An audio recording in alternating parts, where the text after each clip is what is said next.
네, 안녕하세요. 4월 18일 월요일 짱목과 말씀 수다의 시간입니다. 어제는 이제 부활절을 잘 보내셨고, 오늘부터는 부활절 이후의 첫날이 시작이 되고요. 개인적으로 저는 오늘부터 이제 안식월을 가게 됩니다. 정말 미안한 마음이 참 있고 어려운 시기에 또 가게 돼서 죄송한 마음이 있습니다.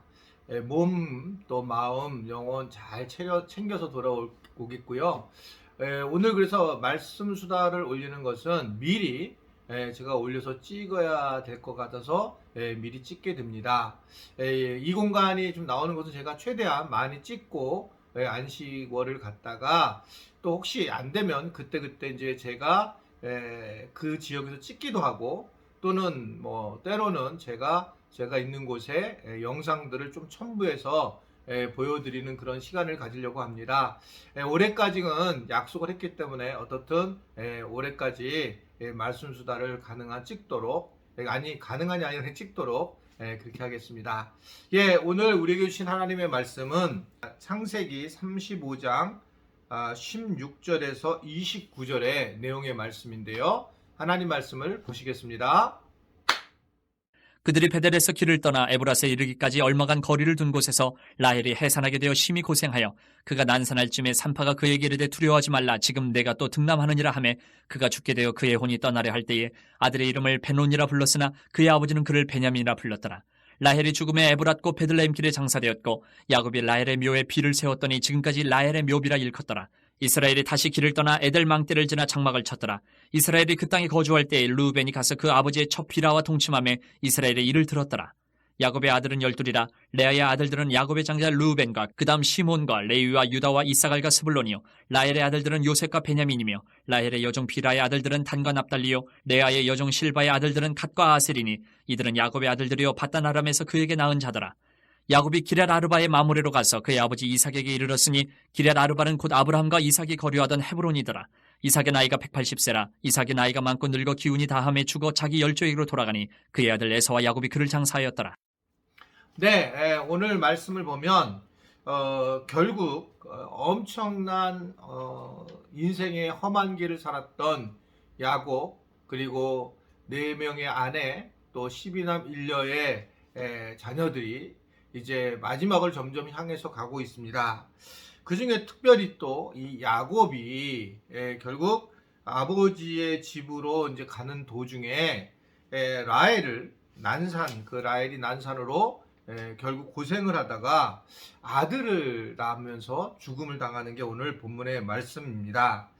라헬은 그래서 죽으면서 아들의 이름까지 이렇게 정리를 하게 되었는데, 그 아들의 이름을 베노니라고 그렇게 얘기를 했습니다.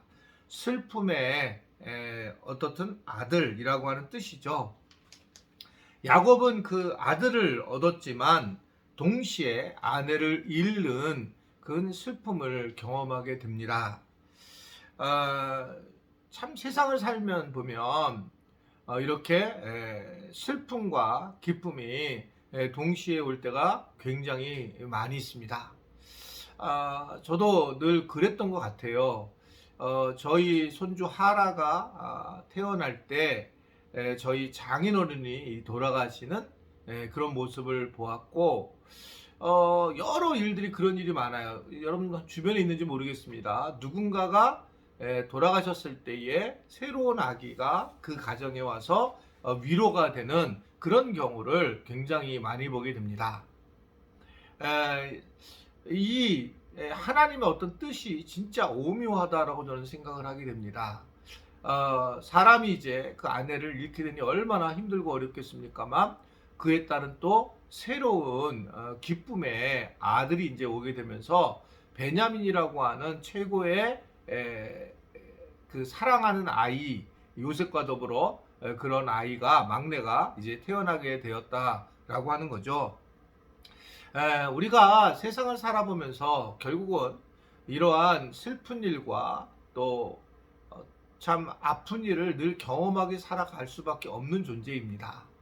그래서 우리가 왜 하나님을 자꾸 믿어야 되는가? 이 하나님을 믿지 않으면 우리는 삶이 정말 어수선하고 정신분열을 걸릴 수밖에 없는 상황이에요.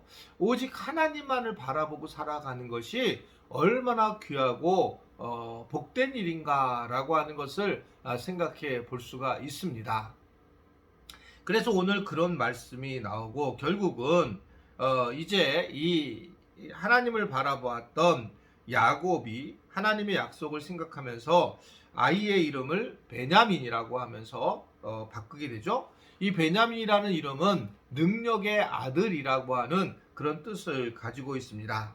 그래서 우리가 때로는 이렇게 세상에서 어려운 일을 경험하게 되는 경우가 많이 있지만 결국은 하나님을 바라보면서 능력의 아들로 세워지는 것이 우리가 이 땅에 살아가는 모습이라는 것을 말씀으로 우리에게 알려주고 있다라고 보여지게 됩니다. 슬픔을 이길 수 있는 것은 오직 주님의 힘으로만 가능하다라고 하는 겁니다. 어떠세요? 오늘 이 말씀 수다를 듣는 분들은 정말 생각지 못한 혹시 슬픔은 있었던 경험이 있습니까? 예상치 못했던 슬픔. 참 예상했던 슬픔은 어느 정도 우리가 그래도 이겨내지만 예상치 못했던 슬픔을 겪을 때마다 굉장히 어려움을 겪게 되는 거죠. 저도 이제 누님 세 분이 돌아가셨을 때 첫 번째 누님은 너무 예상하지 못했어요. 그러면서 둘째 누님이 먼저 돌아가셨는데 그때 너무 큰 슬픔을 겪게 됐는데 그 시기에 교회가 개척이 되었거든요.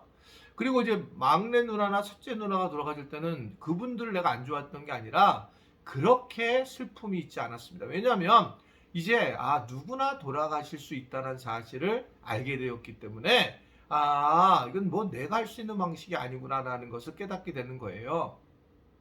그래서 우리는 이 땅에서 슬픔을 가지고 살기보다는 하나님을 바라보면서 소망을 가지고 살아가야 된다라고 하는 것을 생각을 하게 됩니다. 이러한 우리가 죽음을 이제 엿보게 되는데 이삭도 오늘 그 야곱의 아버지 이삭에 대한 이야기도 나오는데 180살까지 장수하다가 죽음을 맞이하게 됩니다. 근데 오늘 말씀은 참 독특하게 이삭이 죽었다 이렇게 표현한 게 아니라 그의 죽음을 열조로 돌아갔다라고 표현을 하고 있습니다. 이것은 결국 열조로 돌아갔다라는 것은 믿음이 이렇게 단편적인 것이라기보다 믿음이 이런 신앙적인 것이 가문으로 이렇게 임하게 되는 것뿐만 아니라 다시 우리가 믿음의 사람들 안으로 천국으로 들어갔다라고 하는 것을 의미하고 있다 이렇게 볼 수가 있습니다. 우리는 이 땅에서 언제든지 죽음을 맞이하게 될 거예요. 그랬을 때 우리가 생각해야 되는 것은 항상 열조로 다시 생명이 있는 하나님의 나라로 돌아간다는 것을 늘 기억해야 된다라고 하는 거죠. 예수 믿는 사람들이 늘 기억해야 될 것은 결국은 우리는 이 땅의 삶이 전부가 아니다. 이것을 기억하고 살아가는 거죠. 이 땅의 삶의 전부라고 기억하고 만약 그러고 산다면 우리는 정말 굉장히 허무할 것이고 이 땅에서 많은 일들을 또 우리가 해 나가면서 거기에 중심을 두면서 허황된 것을 우리는 추구했을 것입니다. 세상 사람들은 보면 당연히 예수님을 모르니까 그렇게 살아갈 수밖에 없는 존재라고 하는 것을 볼 수 있습니다. 그러나 우리는 오늘 이렇게 이삭의 죽음을 보면서도 주님 나라로 우리가 돌아갈 것이구나 이러한 생각을 가지고만 살아가도 우리가 이 땅에서 웬만큼 용서할 수도 있고 웬만큼 내려놓고 살아갈 수 있다라고 보여져요. 이것은 무슨 우리가 비관이나 염세적인 이야기가 아니라 그냥 우리가 이 땅에 사는 거가 참 한계고 우리는 돌아가고 우리는 이 땅이 잠깐 소풍 온 곳이구나 라는 생각을 하게 되면 그러면 이제 하나님 나라로 늘 돌아갈 생각하고 사는 사람들은 이 땅에서 진짜 하나님 나라를 살아갈 수가 있다라고 생각할 수가 있습니다. 그래서 이 땅에서 우리가 끝난다라고 생각하는 사람들이 오히려 이 땅에서 아름답게 삶을 마칠 수 있다라는 것들을 오늘 보여주고 있고 그래서 우리도 열조에게로 돌아간다라는 것들을 이야기를 하고 있습니다. 오늘은 우리가 죽음을 한번 생각해 보면서 그 죽음이 슬픈 죽음이 아니라 천국 가는 그런 기쁨이라는 것을 알고 오늘 하루도 천국의 삶을 소망하는 우리 지체들이 될 수 있게 되기를 바랍니다. 기도하겠습니다. 말씀을 오늘도 허락하셔서 우리 지체들이 말씀을 따라 하루를 시작하게 하시니 또는 마감하게 하시니 감사합니다. 하나님, 특별히 우리가 이 땅에 소망을 두는 것이 아니라 하늘나라의 열조와 함께 있는 것 소망을 두고 살아가게 하시고 이 땅의 것들을 잘 내려놓을 수 있는 믿음의 사람들이 되도록 저희를 붙잡아 주옵소서. 예수님의 이름으로 기도드리옵나이다. 아멘.